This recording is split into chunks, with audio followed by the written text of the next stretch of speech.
आयतार 26 नोव्हेंबर जेजू ख्रिस्त रयाची दोबाजीक परब मुखेल व्हड आपल्या दुत्यांक घेवन शिवासनार बसतलो नियाळा आदार बाबूय जावन आसा राजा आपल्या कुटुंबाचो ताणें मोगान आनी जबाबदारेन आपलो कुटुंब सांबाळूंक जाय तशेंच देश चलयतलो जावंक आसा राजा पोरचेचो एकवट शांती वरवासो हाडूंक जावन आसा ताचो कायदो जेजू राजा स्वर्गार आनी संवसाराचो एक सारको मोग करता मनीस कुळाचो दर एक मनशान कसलोच वेगळोचार करिनासतना सांबाळ करूंक ताचो आवडो एजिकेल प्रवाद्या वरवीं देवाचो संदेश हांव बरो गवळी शेळ्या पासत जीव दिवंक तयार भाग्योन पावलो शिकवण दिता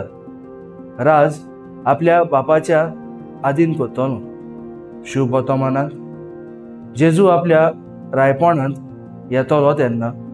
सगल्यांची नीत करतलो हे परी मनशाच्या रुपान हांव भुकेल्लो तानेल्लो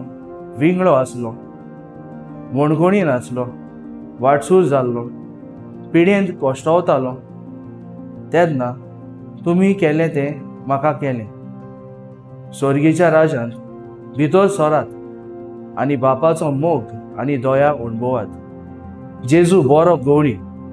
आपल्या बापाचो मोग ओरजे सवे कोरण्यांतल्यान सेवेंतल्यान दाखोवन दिलो बरें करूंक आमकां जाय पूण आमी असोक्त जाता जेजू हे जाणो देखून आमच्या बापा ह्या मागण्यांत तुजें राज स्वर्गांत जाता तशें संवसारांत जावं म्हणूंक आमकां शिकयलें आस्ते मुखामळ मनशाचें दूख पयस करून खुशालकाय हाडटा बरें उतर काळजांत शांती उत्पन्न करता सेवेंतल्यान व्हडलो भार पयस जाता म्हजो थाराव सेवेंतल्यान जेजूच्या रायपणांत वांटो घेवंक हांव वावुरतलों